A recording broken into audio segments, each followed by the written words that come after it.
I'm going to read a poem by Robbie Burns, but I wanted to talk just a wee bit briefly about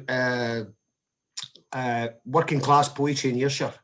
It's very much a thing that you're brought up in Ayrshire as a young man. It's a thing you're encouraged to do. And I was talking to quite a few poets from Glasgow about this, and the kind of difference that they had in a working class poet, and it kind of not being quite the scene thing or manly thing to be doing. And that was very much different in Ayrshire because we had it everywhere. It was like kind of battered into at school, and every pub, every place, every local event had poetry involved. Every pub you went to was covered in poetry by local poets on the walls of the pubs and things like that. There was people like, I used to be amazed at these old poems on the walls about mining disasters and strikes, but names like Skipper Hudson and Archibald Leach and Ranter MacDonald. And eventually I got to meet those old guys. Who were fantastic poets. And the thing that I was talking to about with Glasgow poets, but the difference was that the space where the working class poets did emerge, people like Tom Leonard and Freddie Anderson and Sandy Craigie and others, was a space provided by protest movements in the left. And that's why it's really important that we continue this tradition, because often the other voices in the arts are, it's often the left that give them their only platform. So well done for it to everybody for doing this tonight and keeping it going as well. And I wanted to, just before I read my Burns poem, don't worry, I'll not go over my time, it's only a 3-stanza poem anyway. I wanted to, a wee nod, a wee tribute to a working class Ayrshire poet, Johnny Templeton, or Jonas, as people knew him as, who died a few years ago now. He was a fantastic poet, very much in the Burns tradition and very much in the sort of working class history, a miner at one point as well.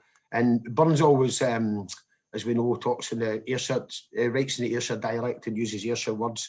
And I wanted to read this wee very short poem by Jonas, simply because it's about one of my favourite Ayrshire words, which is the word prach.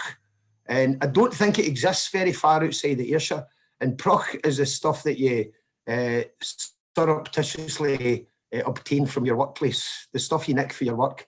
And so every house I was brought up in, and every other house had like National Coal Board bars of soap and things like that. The stuff you sort of accumulate. And Jonas wrote this in 1999. When she first came to power in 1979, we had High House, the Killach, the Barney, and Soren Mine. Now it's 20 years later, they've shut all the pits, and there's no place in Ayrshire for free towels or bits. That was Jonas Templeton. Should look him up. He's a very good guy and a historian of Ayrshire mining as well. I'm going to read this poem by Robert Burns. I chose this poem. It's got similar themes to other poems of solidarity and brotherhood, etc. But I chose this one because it was more violent, and it's from the kind of one of his later poems from the time Kevin McVeigh was talking about when he was fired up by the sort of the revolution in France, and he'd been hanging around with Dougal Stewart, who'd been living in Ayrshire at the time as well, and was just back from France. So this is called "Why Should We Idly Waste Our Prime?"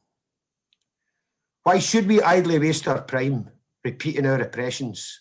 Come rouse to arms, 'tis now the time to punish past transgressions. 'Tis said that kings can do no wrong, their murderous deeds deny it. And since from us their power is sprung, we have the right to try it.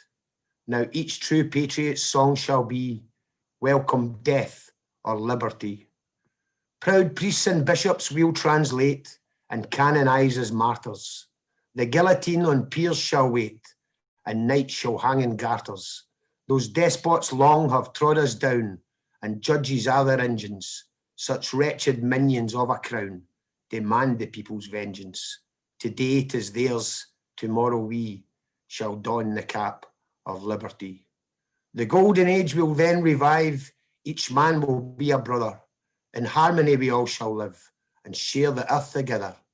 And virtue-trained, enlightened youth will love each fellow creature, and future years shall prove the truth that man is good by nature. Then let us toast with 3 times 3, the reign of peace and liberty.